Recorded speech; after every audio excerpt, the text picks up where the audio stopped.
Buonasera. Buonasera a tutti e grazie per essere qui questa sera a Gres 671. È per me un onore grandissimo introdurre i nostri ospiti al terzo appuntamento. Maybe we can, yeah. You can sit here, yeah. Jody Williams, Premio Nobel per la pace. Kailash Satyarthi, Nobel Prize for Peace. È la nostra moderatrice, Alessia De Luca, giornalista di ISPI. Un grandissimo applauso ancora per i nostri ospiti. Thanks again for being here.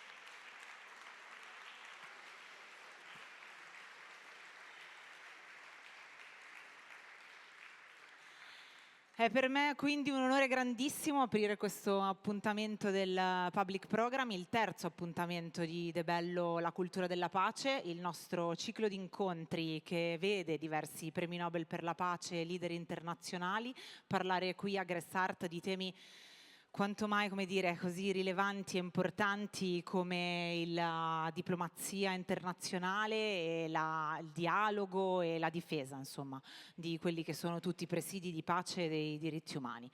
Un programma pubblico che abbiamo deciso di intitolare proprio così per questi motivi, appunto. E chi meglio di chi ha dedicato la vita a queste tematiche così importanti ci può dare spunti di riflessione e di comprensione rispetto a quello che sta accadendo nel mondo oggi.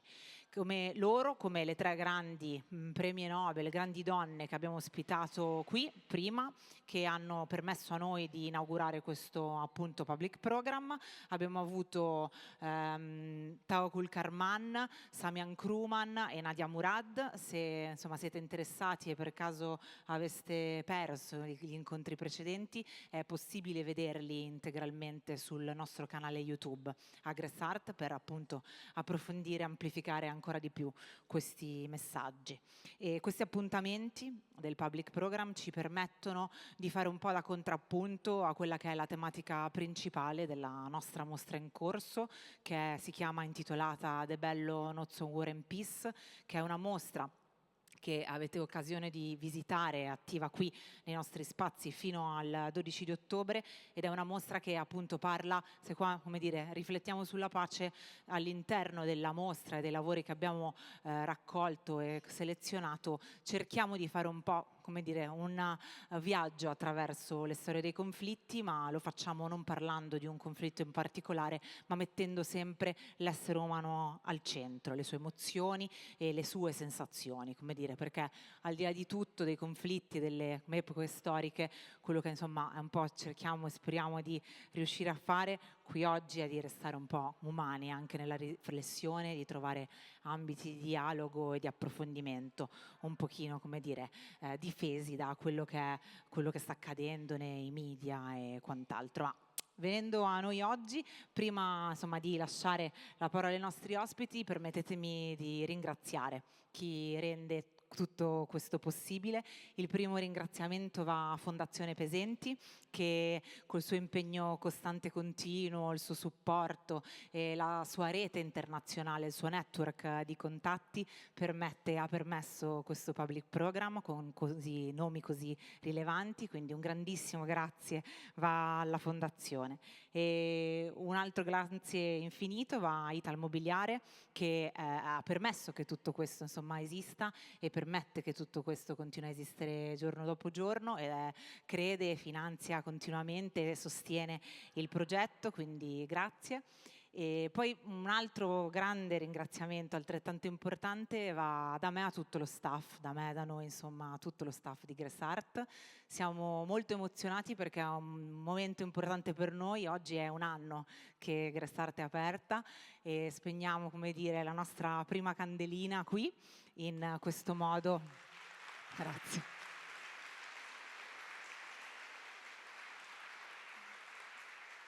È un anno, insomma, è stato un anno intenso in realtà. Abbiamo inaugurato con Marina Abramovic, però insomma avevamo già aperto durante il 2023, ma comunque quale miglior occasione, migliore serata appunto di festeggiare il nostro primo compleanno. Di nuovo grazie a tutti voi e niente, vi lascio dialogare. Grazie ancora ai nostri ospiti questa sera. Una buona serata.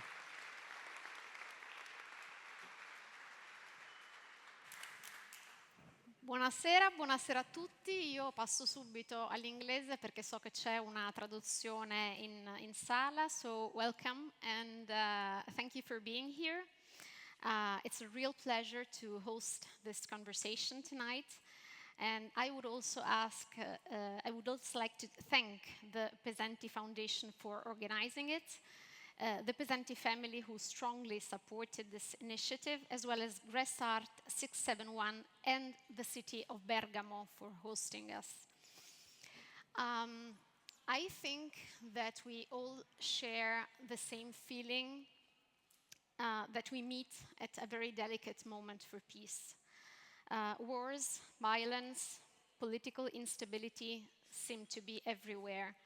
And many of us feel that the world is not moving in the right direction and that global leaders are unable or even unwilling sometimes to change course. This is the context in which we gather tonight, a context where the word peace sounds fragile, but also more essential now than ever. And so it's a real privilege and an honor to introduce two Nobel Peace Laureates who have shown us that change is possible, even in a world that feels so uncertain. Our first guest, Jody Williams, was awarded the Nobel Peace Prize in 1997 for her leadership in the international campaign to ban landmines. Thanks to the campaign, the Ottawa Treaty was signed in 1997, prohibiting their use. And today, more than 160 countries are part of that treaty. Beyond that, she co-founded the Nobel Women's Initiative to support women in conflict zones. And this year, she traveled with a delegation to the West Bank and to Jordan. She met with women, human rights defenders, and communities living under threat constantly. And her work reminds us every day that peace requires listening, bearing witness, and pushing leaders to act. So please, ladies and gentlemen, welcome Jody Williams.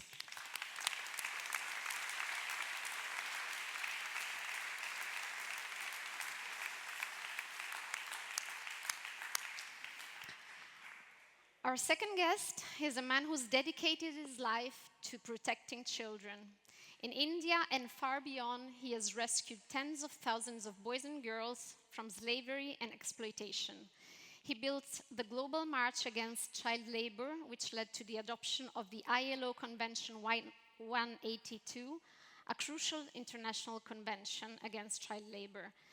Thanks to his work, child exploitation has been pushed onto the global agenda. In 2014, he received the Nobel Peace Prize, shared with Malala Yousafzai for his tireless commitment to children's rights and education. Please welcome Mr. Kailash Satyarthi.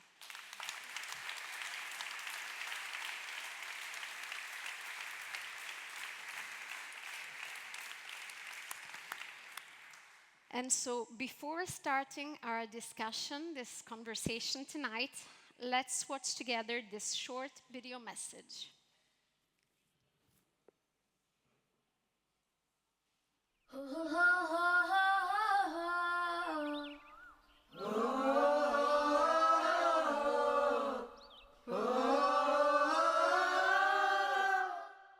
The joys and freedom of millions of children started with just one feeling. What if the child slave Sabo was my daughter? Sabo, who was about to be sold to a brothel. Sabo, whose desperate father lay in a heap at my feet. Perhaps it all started with a spark of compassion and today become a worldwide movement. I believe that each one of us is born with two natural gifts, consciousness and compassion. Both are the core reasons of our being. When we feel the suffering of others as our own suffering, with a strong drive to take action. That is compassion. God is not so meager that He has blessed us with only a little of compassion, which we have confined to our families and friends. We need to go beyond that. All that is required is to enlarge our circle of compassion. A touch of compassion is what makes each of us a problem solver, an innovator who is ready to accept all challenges and solve them. When we work towards making our world a better place, each one of us becomes a compassionate leader.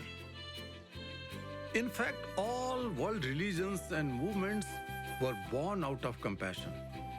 I stand with 8 billion people because the world is my family.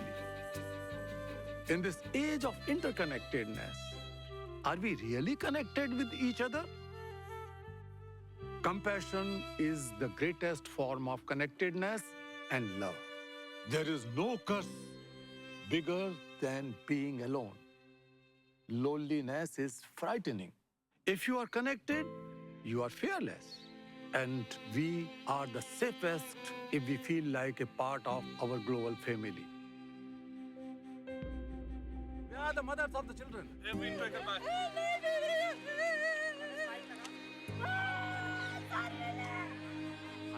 I am not a teacher or a preacher of compassion. I have made it a way of life. I truly believe that every solution lies in compassion in action.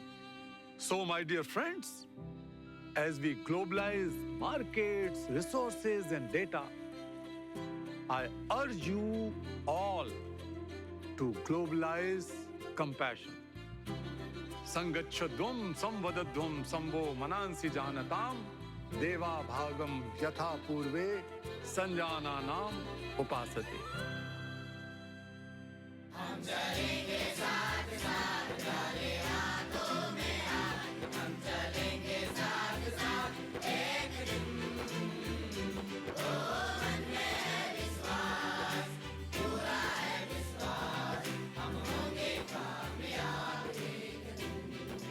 We shall overcome one day.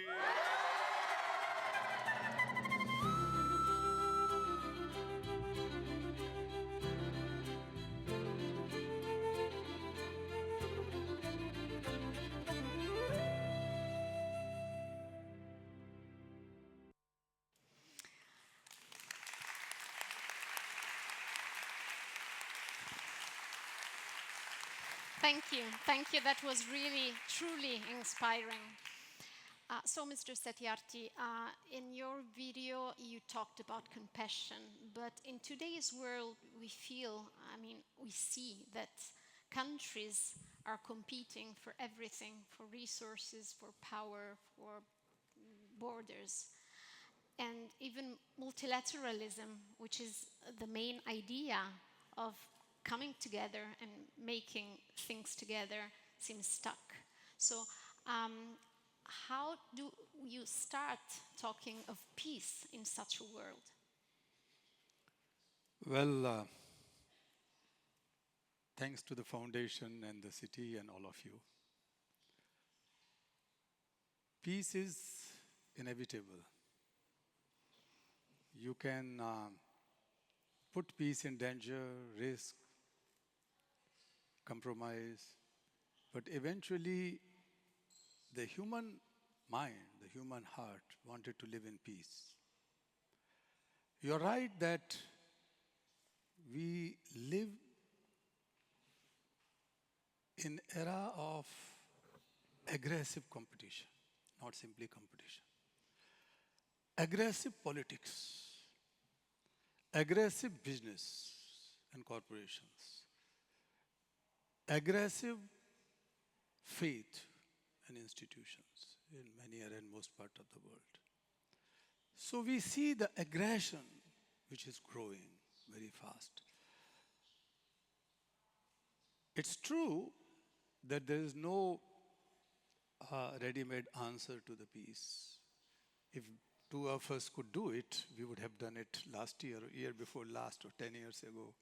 It's tough.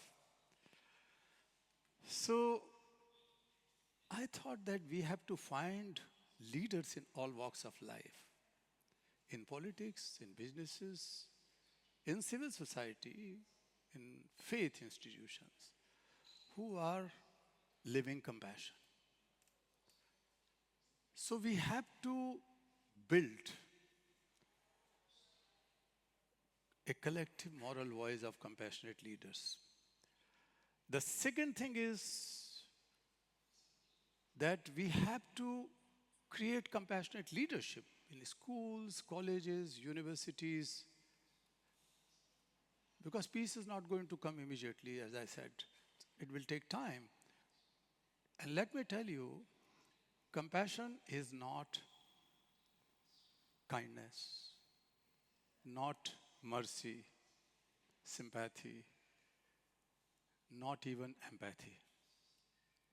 These are good human traits, though, and they make us good human beings. They make good society. But the deep-rooted sufferings, the wars are there, and the war victims suffer, and that war and the violence, the culture of war and violence is so deep-rooted. So compassion is, in my opinion, compassion is the force born out of feeling the suffering of others or the problem of others as your own suffering. It goes beyond the borders. And that force drives you to take mindful action. Mindful action, I underline.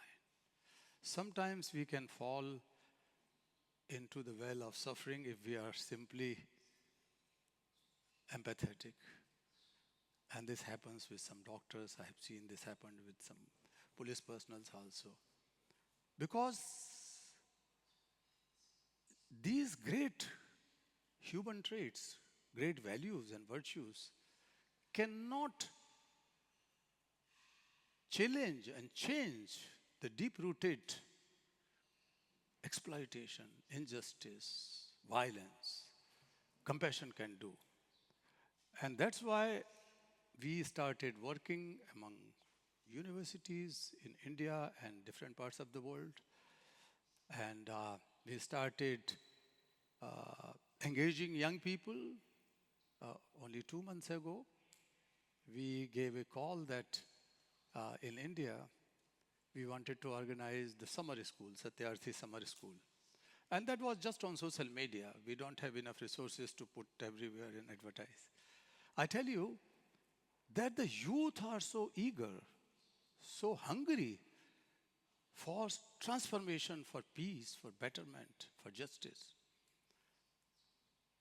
1,400, within 15 days, 1,400 young people, brightest of the bright people, from 25 countries and 253 universities across the world, applied. They were so desperate to come and see and sit and collectively find the way out. Though we have only 25 seats. So it was very difficult, but that is an indicator that how youth, young people of the world wanted to take the driving seat to create the culture of peace. I think we should encourage that. Thank you. That's so true. Mrs. Williams, Mr. Satyarthi said that peace is inevitable, but you have dedicated your life in fighting against landmines. And for people of my generation, I mean, it was just unthinkable that somebody wanted to go back to the landmines. But right now, we are hearing of governments who are thinking of retreating from the Ottawa Treaty. Do you think that we are going back instead of going forward?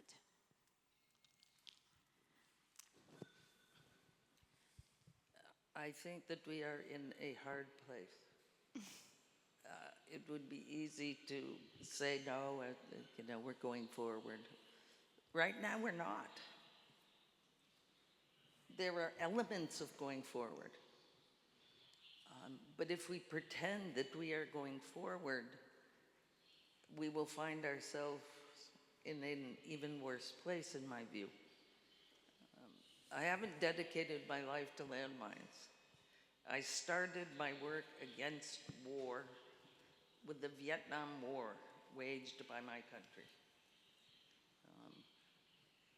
I believe that we can change the course of the world. I think part of it is what Kailash does with compassion. I think part of it also is with accepting that we are equal humans. It is believing that if we see the humanity in others, they will see it in us. I think there is too much frivolity, perhaps, or lack of interest in humanness. What does it mean? I unfortunately live at the moment in the United States, which is my country, and I love it. But we are living in a time in my country which is going backward, not forward. It is not seeking compassion. It is not seeking equality. It is not seeking fairness. It is not seeking human security. It is seeking, as you touched upon, power over other. And as long as we continue to tolerate systems and marvel at them or glory in them, if they are seeking to power over others, we will not move toward peace, in my view. Unfortunately, I've had a long time working on this. But I believe it's possible, or I would not still be doing this decades and decades later.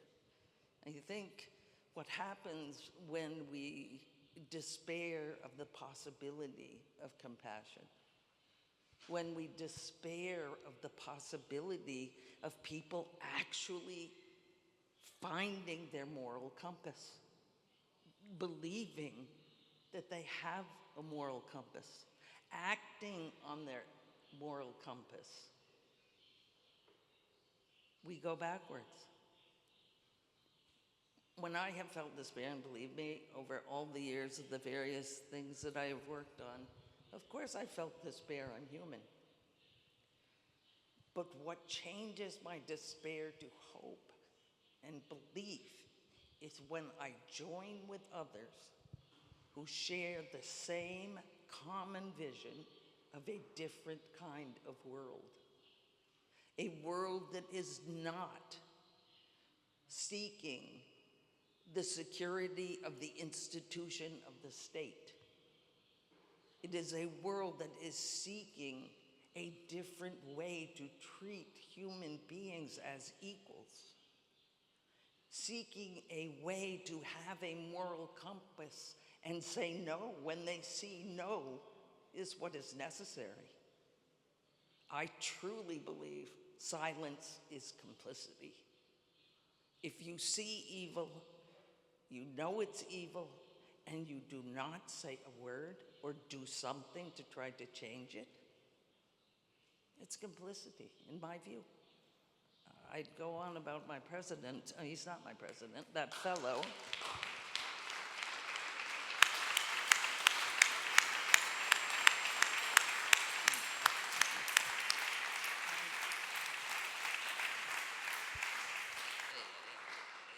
I think of Gaza.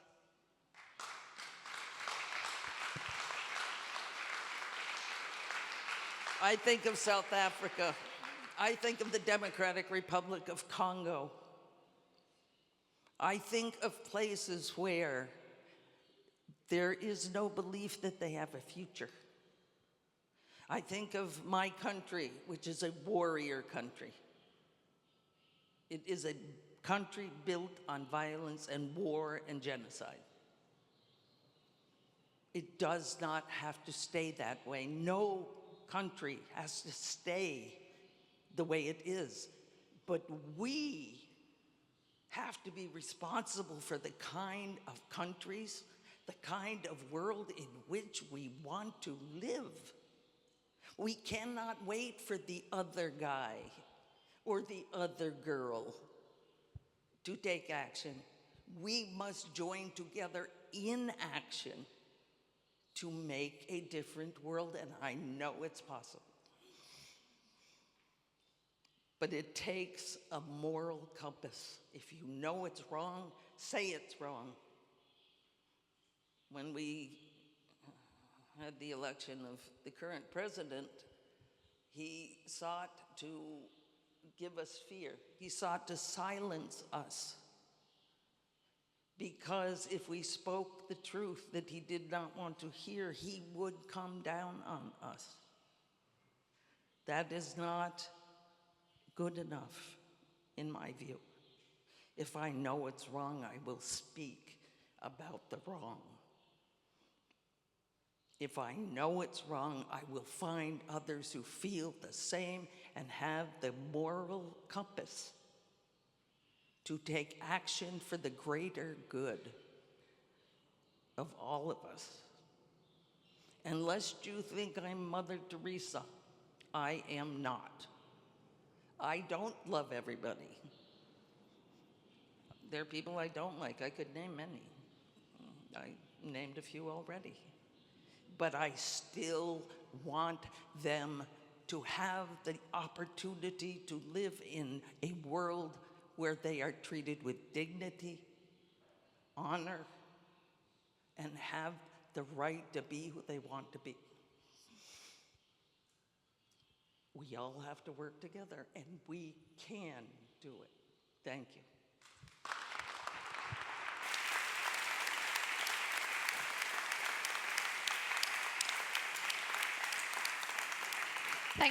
Thank you, Jody, for talking about the moral compass. I think it's really a focal point. I would stay on that. Mr. Satyarthi, you stood up against child labor when it was seen as something normal in many places. So my question for you is, what gave you the courage to go against the status quo and to fight for universal education? And why do you think that universal education is the right answer to make the world a better place? Well,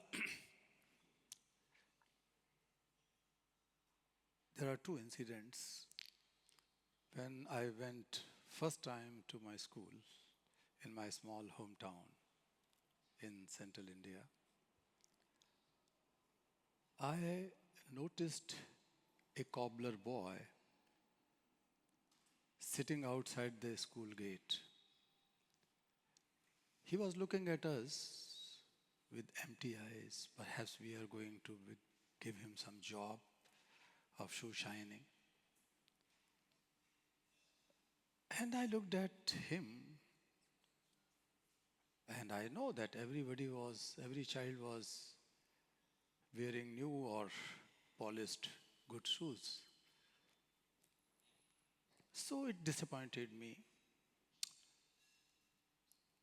I asked my teacher that, sir, why a child is sitting outside the school gate and not with the rest of us in the classroom? He said, come down, this is your first day, make friends, be familiar with the school. I had no idea. I was also 5.5 years old.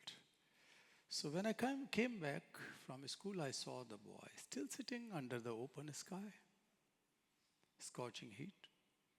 Next day, third day, I spoke to my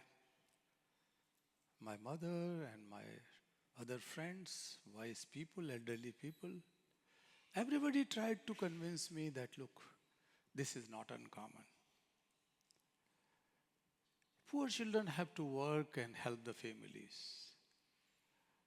Nothing is new in it. The same thing which teacher told me to convince. I could have convinced, but every morning and afternoon I saw the boy, sometimes alone, sometimes with his father. So one day I gathered my courage, looking here and there because I was nervous. So I asked to the boy and father the same question. The boy was quite shy, but father, who the family belonged to the lowest caste in the Indian caste hierarchy, caste system. So he stood up with folded hands. Though I was a child, he was an elderly man. And he said, "Sir, I have never thought about it because my parents, my grandparents, everybody started working since they were children, and so is my son. But then, with utter misery, helplessness, he told, "Sir, you guys are born to go to school. We people are born to work." I started crying. I didn't know what the world we are living. I was a strong believer. And I was thinking that how God could be so unjust. As Jody said, that we have to feel each other equal. Perhaps that was one example. And I could not do much. But that incident gave me a different perspective of life, a different eye to see the world. What I saw was that whatever wise people, families, teachers tell us, not necessarily it is right. The wrongs keep on going and going and going for generations. And that becomes the mental complacency. So that was so deep in my heart. My parents wanted to make me engineer. I became engineer. I taught in the university. But those empty eyes of that boy were always following me. The miserable, helpless face of that father. And I was making up my mind that one day, I'm going to fight it out. This is wrong. This is injustice. It was the time when the world has no international law against child labor. It was the time when the world has no law against slavery of children, forced labor, bonded labor, etc. And that was a norm, social norm, that poor children everywhere in the world, they have to help the families. That made me angry.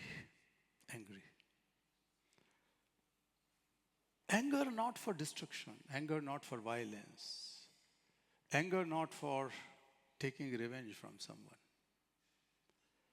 Anger as a force that was channelized into new ideas and action to solve the causes of that problem which made me angry. So I gave up my career and I moved to Delhi from my hometown in central India.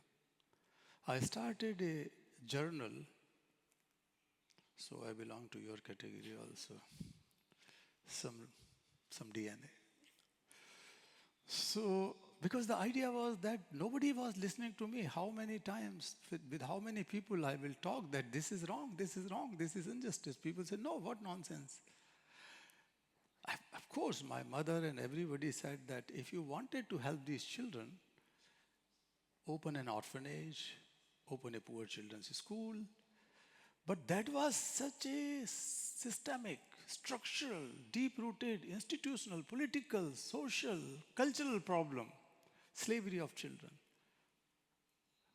that cannot be solved by conventional charity. So I started writing about such children and such issues in my magazine. One day, the short clip was there. A gentleman knocked on my door, frail person. He came with one expectation, that perhaps I am going to write something in my magazine so that government will take the notice, police will take the notice, etc. His name was Wasal Khan. That was in March 1980.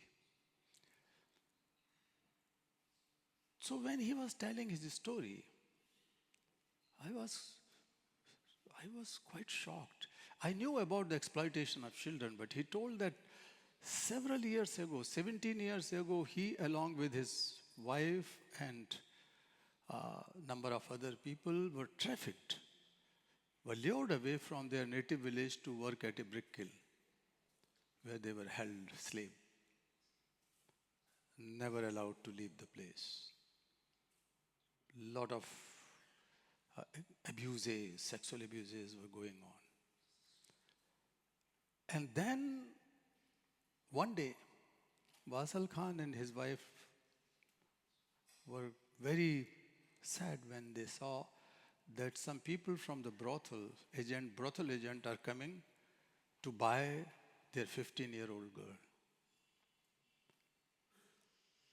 So this man, in the middle of the night, jumped into a brick-loaded truck. This was a brick kiln where they were held in bondage. And he didn't know where the truck was going, the lorry was going.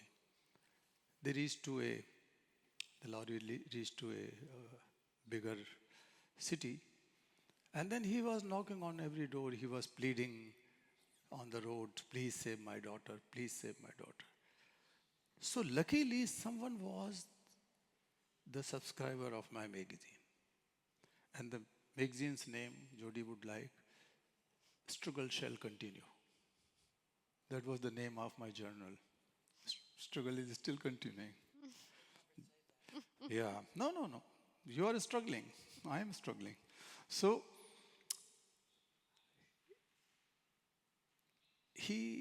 this man gave the old copy of my magazine and sent it to me. But believe me, when I was listening and writing his story, the first thing came to my mind that, what if she was my daughter? I told him that, come with me, I am going to rescue your daughter. He said, these people are mafia, they are criminals, they have guns, they will kill you and me. I said, whatever happens, let us see. So I brought him in my one-room home. My wife was very happy to lend her ornament, wedding ornament, so that we can organize some logistics. Because he told that there are about 3 dozen people. So we had to hire a lorry. We went there. I collected some friends, somehow convinced them. All of us were beaten up. Wasal Khan was caught. And then we came empty hands, but not empty hearts. And I started thinking that if there is a serious problem, then the solution must lie in the womb of the problem itself. One has to be courageous. One has to be resilient.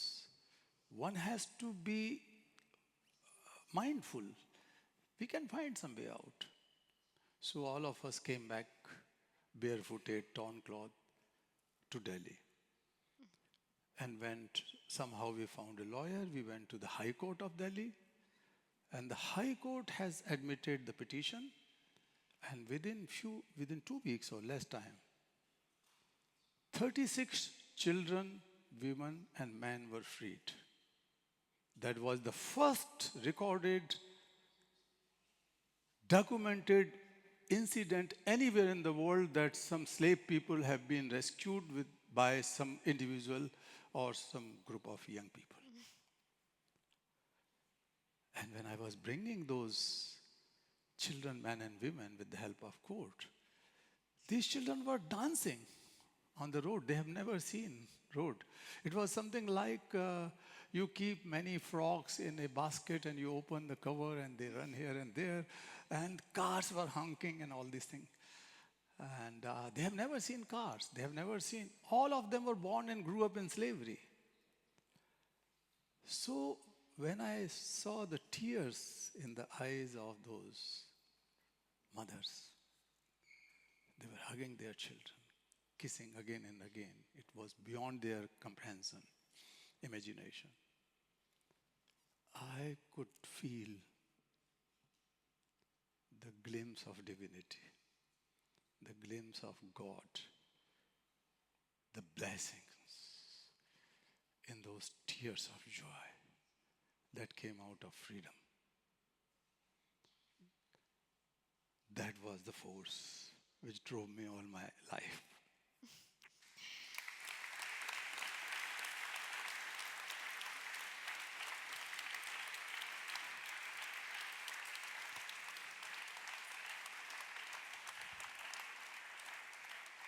Wow. Thank you, Mr. Satyarthi, for sharing with us your story. After which, my next question will sound even more unbelievable. But I am a journalist, and you, Jody, you're an American activist, so I have to ask you this, even if you have in some ways anticipated my question. But how is it possible that we've ended up in a world where President Donald Trump even thinks of becoming a Nobel Peace Laureate? The man has no imagination. The man lives in a world of fantasy. The man rules the U.S. by lying. I mean, it's well known. It's not a secret. But what happened to the United States, I mean? What happens to any country? I want to know what country was born, lived, continued, and was pure. I don't know them. If it gives you any hope, if Mr. Trump were to be given the Nobel Peace Prize, I am organizing protests of Nobel laureates on the day he would be to receive it. I want to. Shall we all go to Norway If we have to. on that day? Oh God, yes, if we have to. I want to reflect for a second on what Kailash was talking about. It makes me think about impacts on people in their childhood. My oldest brother was born deaf, and he developed violent paranoid schizophrenia in adolescence. Mike. Oh, sorry. He developed violent paranoid schizophrenia in adolescence, and I was very sensitive to neighborhood boys, of course, who were mean to him just because he couldn't speak. And I was in 4th grade, and David Cheever was the stud of 4th grade. Blonde hair, blue eyes, smart, you know, an athlete of fourth grade, and we were going outside for rest and whatever one does when they take a break from classrooms. And he started calling up teams to play a game called kickball. You kick the ball and if it hit somebody, they were thrown out of the game. So David is calling people to come to be in his team. He only picks the good ones, of course. And at that time, we had a new boy in school. And you know how terrible it is, difficult for a kid when they come into a classroom that's already been in session for weeks or months. And he was a geek, not a computer geek. He had twisted glasses, he had big ears, he was the kind of kid that people like to make fun of. And David was no exception. And we were outside getting ready to play, and he went up to Michael Fine and pushed him. And pushed him out of the circle and told him to go away. He could not play with us. And I was a chicken kid. I was afraid of everything. I know it's hard to believe, but it's true. I was afraid of stuff. But I stood there watching this, and I thought, wait a minute, we're 24 kids or however many, and we're letting this one person disrespect this child and throw him out. And to my lifelong shock, I went up to David and said, who do you think you are? He has every right to play. And to my great shock, David backed down. He went out, he got Michael and brought him back into the circle, and we played the game. But it made me wonder, why will dozens stand there, do nothing, and allow someone to bully somebody else? And that was transformative for me. Just seeing that all it took, and it doesn't always work, of course, people, but all it took was somebody standing up and pointing out it was wrong, and it changed, And I was never the same. I don't.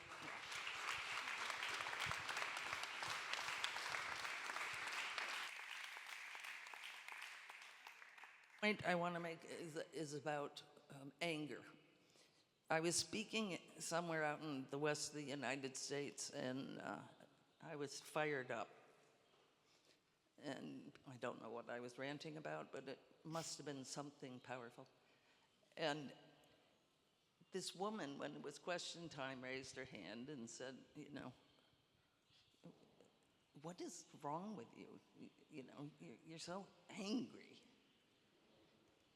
And it was one of those moments, I stopped and I thought, and I said, no. I feel righteous indignation at injustice. It's very different from anger, in my view. I mean, you could be angry too, but injustice is something that we can change if we work together to make it happen. We need to fire up a righteous indignation at things that we see in the world that are not right. We need to find and keep our moral compass. We need to dare to speak and not allow others to silence us because we are afraid. It's not always easy, but it is the only way this world will change. It is the only way that we can stop, in my country, Donald Trump. If we all have the courage to stand up and say, enough already, Donald Trump. Enough already, Supreme Court, that agrees with everything, not everything, but most everything Donald says. It takes a moral compass. It takes fortitude. It takes a desire to see a world of grace, joy, equality. Thank you. Let's stay on international news. Mr. Satyarthi, many say that we are closer than ever to a new world war. Pope Francis called it a world war in pieces. With Ukraine, the Middle East, and drones crossing NATO skies, European governments are spending more on weapons and on their armies.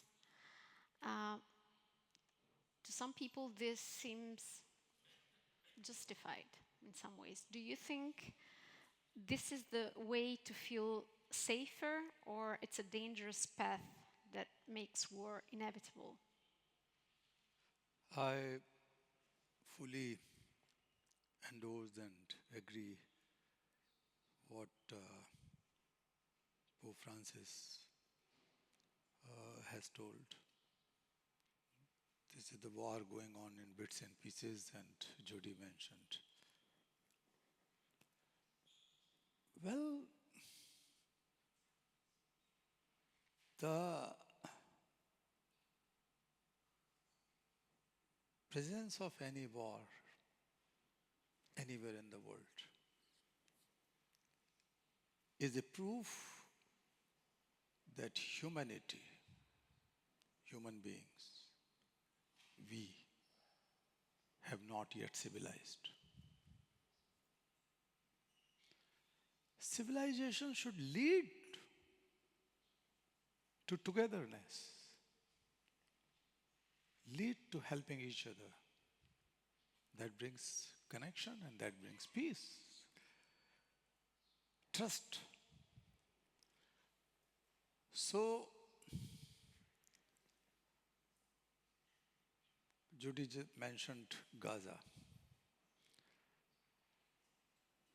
On 7th of October 23,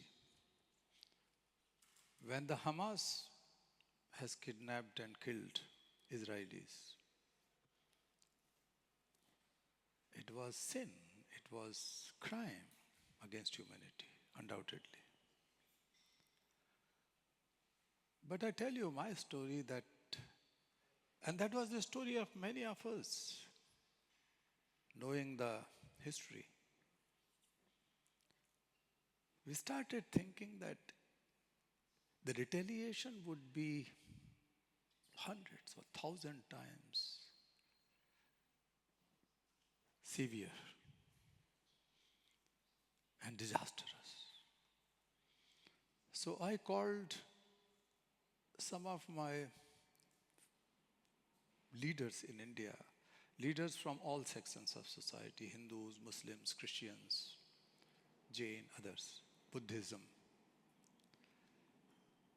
By the time Indian government has supported Israel, so the fear was there. I called them up that let us go to Gandhi's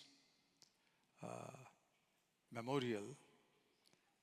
Many a times we go to Gandhi Memorial and sit, sometimes quietly, sometimes devotional songs, play cards of peace and so on. So he said all religions, all leaders of different religions should come and sit. But I tell you that not a single agreed to go. Not a single. They said, calm down, keep quiet, let us wait, because Hamas is criminal and so forth. They are whatever sin. So, Jody, you remember, I called you up. I said, Jody, I am sending a letter,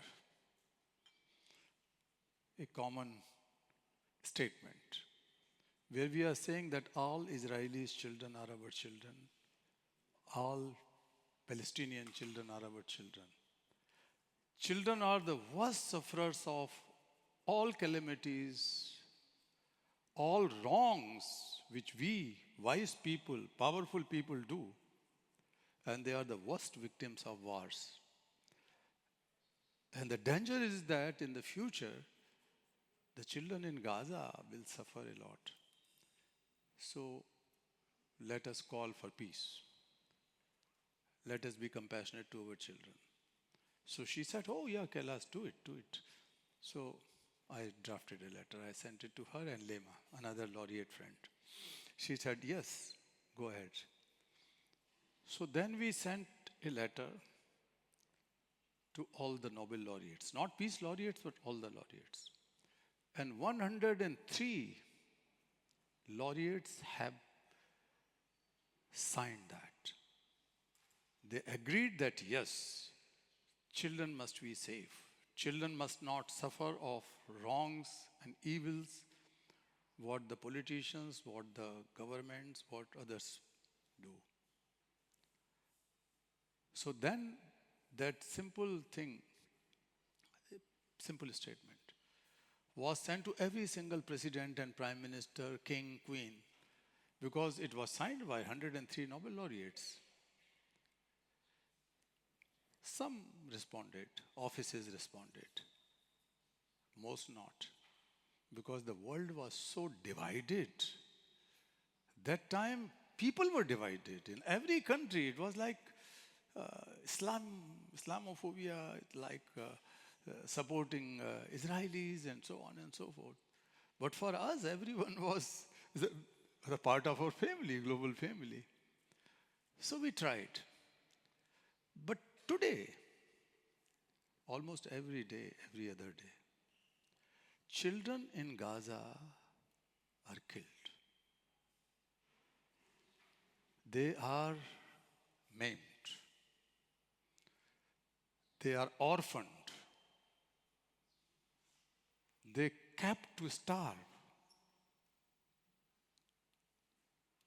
There is adequate food and water and medication, sometimes or most of the times lying in the lorries and trucks outside, but they are not allowed. And the starvation is knocking on the door. Many, many more children will die if the world does not act now. So, let us speak out. Speak out in whatever manner. You have social media. All of us have social media. It is not expensive. We feel that these children who are being killed in Gaza, in Sudan, in Congo, in Eritrea, in some part of Ethiopia, many, many places in the world, whose children are they? If we cannot start with the politicians, let us start with the compassion for children. At least that thing we can do. It would be great that if you can strongly condemn or oppose what is happening, but if it's not, then at least in a positive manner, constructive manner, one can write every day, every other day, save our children who are being killed in wars. They don't deserve guns and drones and bombs. They have their own dreams. Sumedha and I went to Germany some years ago, and I spent some time with the refugees, Syrian refugees. And then I noticed there a wheelchair-bound child, maybe 10, 11-year-old. His wheelchair was lying at a distance in the big hall in a place, Stuttgart, you know. So it was a football place. So we went close to him. We learned that this boy has lost both of his legs, and his father on the bomb blast on his house. His mother and the boy and some other people ran away, and he lost his mother somewhere on the way.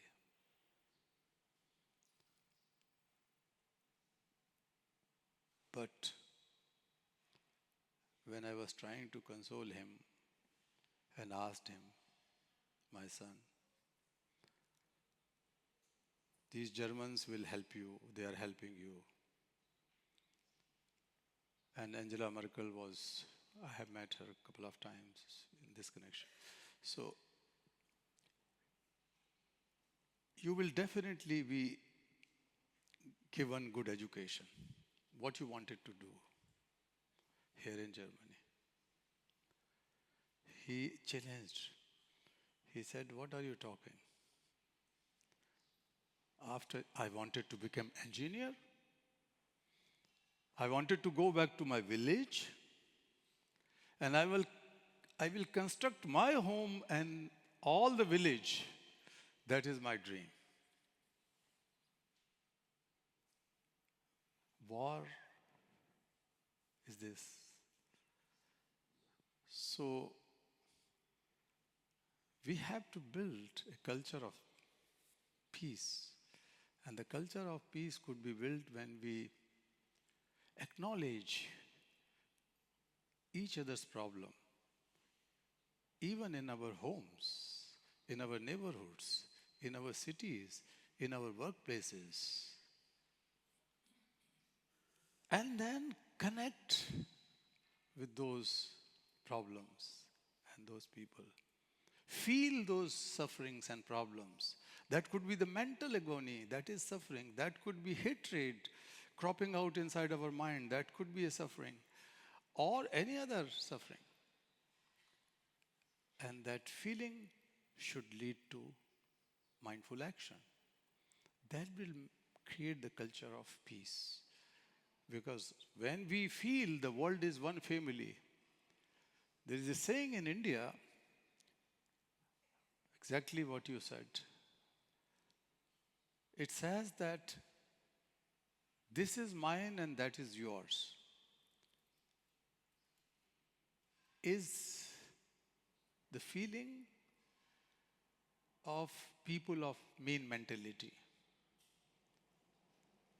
For those who are liberal and feel for each other, the entire world is one family. Entire world is one family.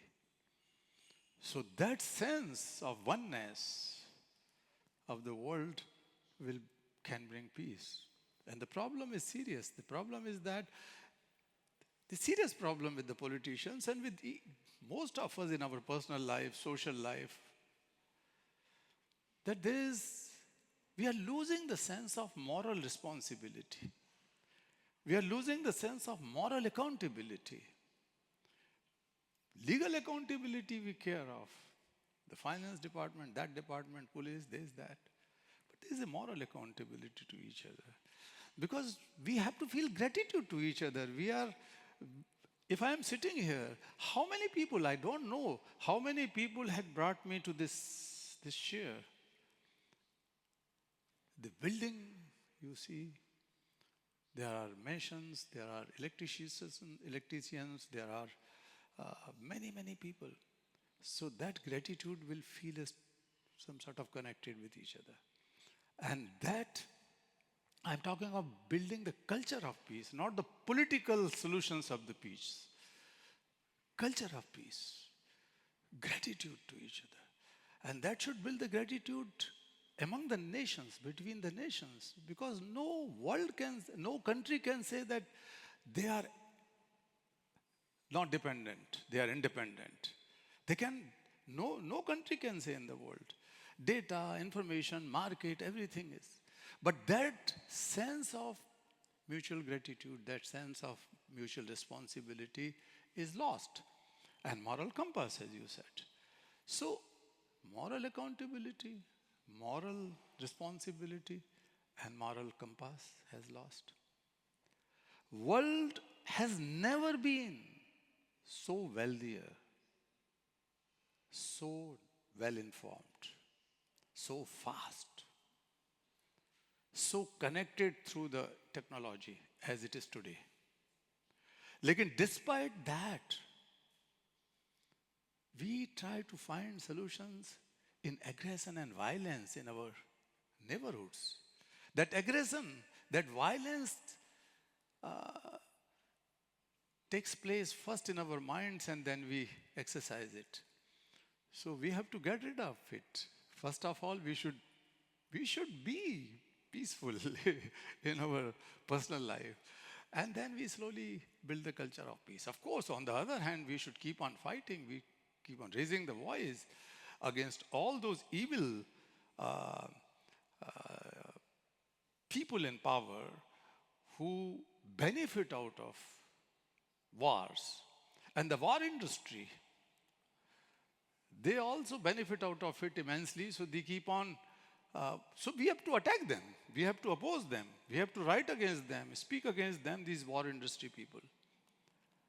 So let us begin with ourselves, in our neighborhood, in our offices, companies, factories, boardrooms, families, to start building the culture of peace. Thank you. That's very true, actually. I still have many questions, but as we have more or less 15 minutes, maybe I would like to ask if there is somebody who wants to ask something from the public, maybe. C'è qualcuno che vuole fare qualche domanda dal pubblico? Abbiamo ancora un quarto d'ora più o meno. Io ho ancora tante domande, però mi sembra giusto dare modo a qualcuno, se c'è qualcuno che vuole fare una domanda. Yeah. Potete accendere le luci così magari vediamo anche. Ecco, qui vedo una mano alzata, magari ne prendiamo 2 o 3? Così Turn the lights on, please, so we can see. possiamo accendere le luci, chiede Jody Williams, in modo da vedere il pubblico e vedere chi pone le domande.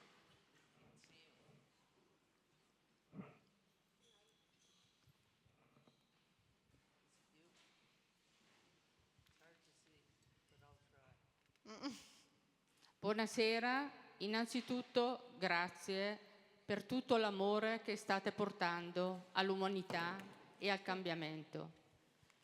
Ritengo che la responsabilità personale porti veramente alla bussola morale e il cambiamento sia tutto nella bussola morale. Grazie per questo grande spunto di riflessione, perché veramente è un movimento dell'umanità. Grazie. Quindi non era una domanda, era un ringraziamento. Perfetto, c'è qualcuno che vuole fare una domanda?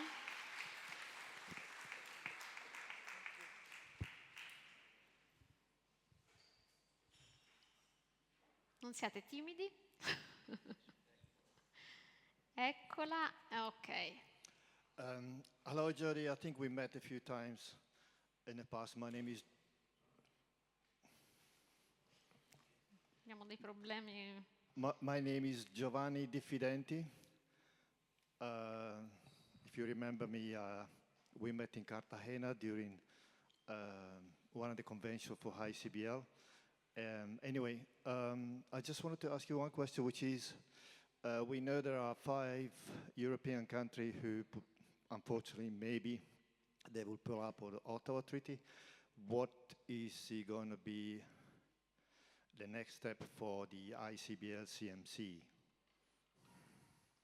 The international campaign to ban landmine cluster munition coalition. Thank you.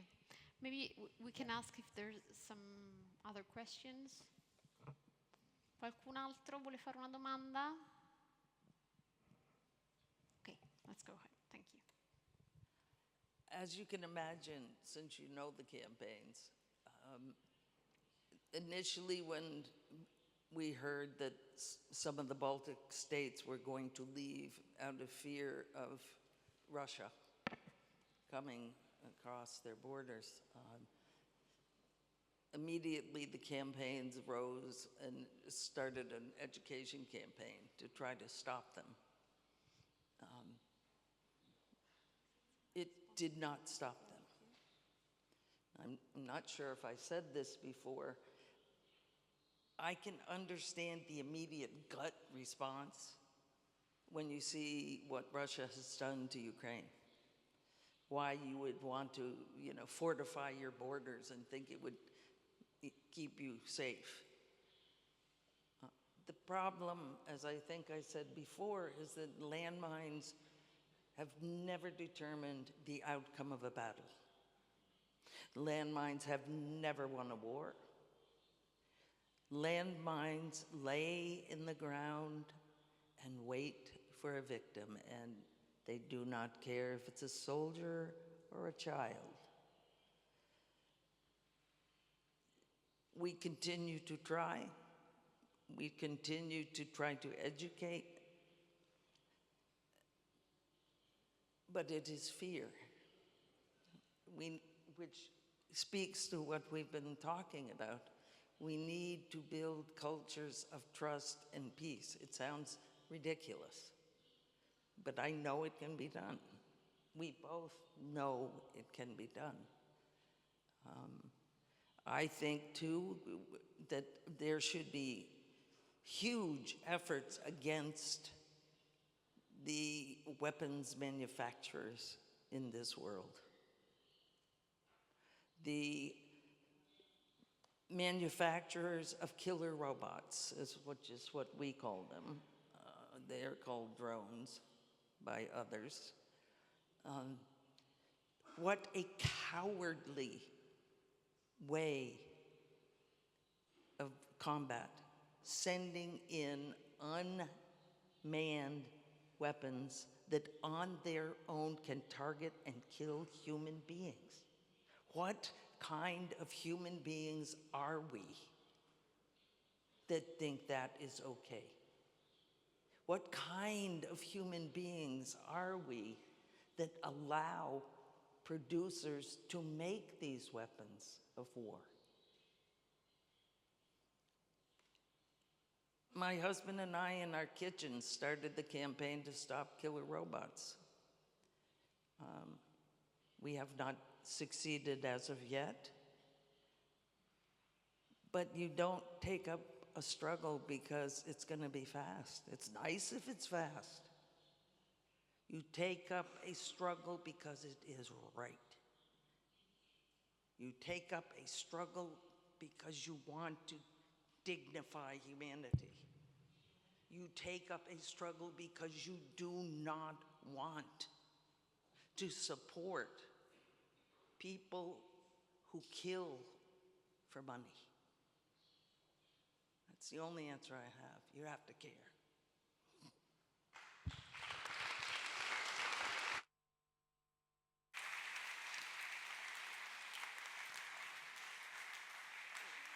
Thank you. I would just like to ask you the last question, the very last question, in 1 minute. Many people feel overwhelmed by bad news, political, social, everything. How do we talk to people, especially to young people, so that they do not feel paralyzed, but in some ways empowered to act, to change things? Yes, Because please, you're Jody. the leader of children. I'm just a sidekick.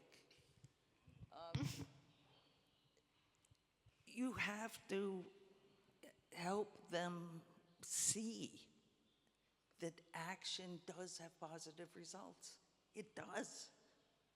Not always. But when you work together, you can bring about change. And the young people I have seen are not afraid of working for change. I'm also part of an organization, you are too, Peace Jam. Yeah. Peace Jam, which brings together, I don't know how many laureates these days, and we work with young children to help them learn what you need to do to try to contribute to peace. And that there are many ways to do it. Choose your own and go for it, is how I feel. You don't have to like nobody should like landmines. You don't have to care about my subject, but care about something. Care about something. and find people who are working on it, join them, and bring about change. It happens. Change does not happen because we wish it would. Change happens because we have the courage to take action for a better world for everybody.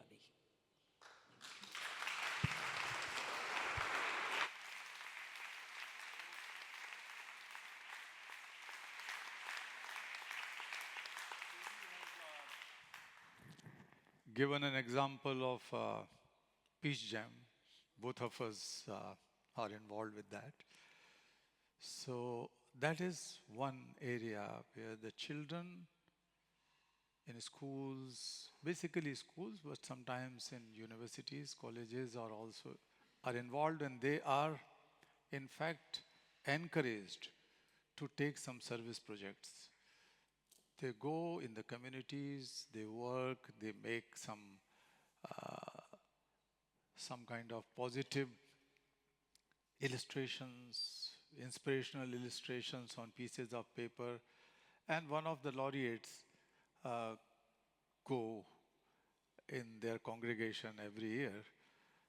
So this is one way where we see that the children feel very, very happy when a peace laureate talks to them, gives them a hug and so on.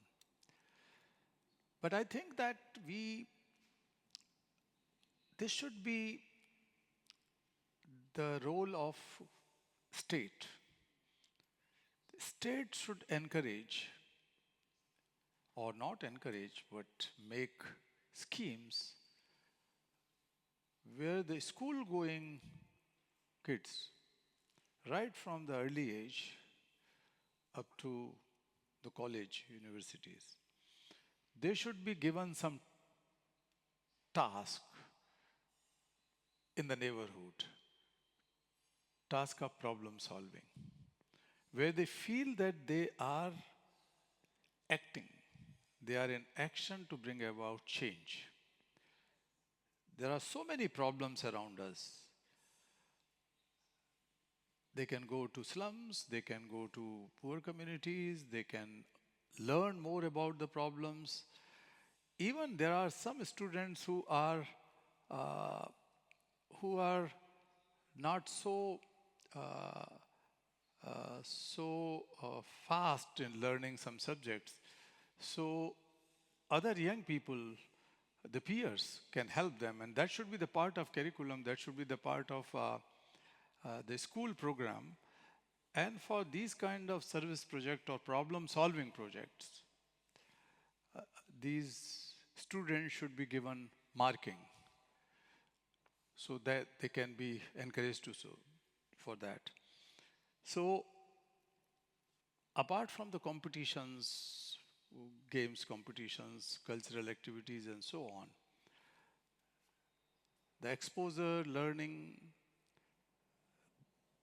problem solving in the neighborhood or anywhere, positive social media post by these young people, they should be encouraged. And the schools should give them recognition or even prizes, especially those who go to work in the communities and do some service project. And there is a reason to celebrate at least one thing every day. There are hundreds of reasons to complain and to be frustrated, disappointed, hopeless. But there is always something during the day. If somebody is smiling, if somebody is talking to you, sitting with you, there is a reason to be happy. So that kind of thing should be encouraged. In this competitive education system and competitive world, the marking and these kind of things, they push the children in most countries, and they have to go in that direction.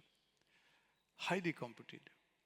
And instead of that, of course, you cannot get rid of competitions every day, but there could be a competition of doing some social work some work of peace, some work of community working. So building communities, instead of reading and getting frustrated and hopeless about breaking the world, the fast breaking world, better they can create a small community which they can build and be happy, and everybody should encourage. The city should encourage them, those children, and then the positivity will come. So there are so many ways to encourage children to get involved in these things. Thank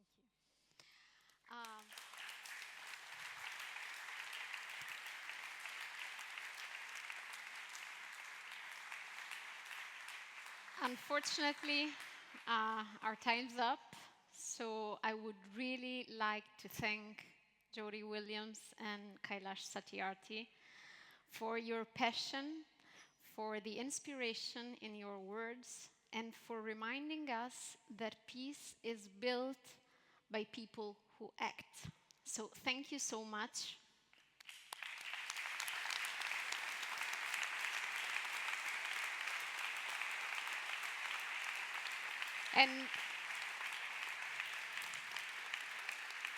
And thank you everybody for joining us tonight. So good night everybody, buonanotte, arrivederci.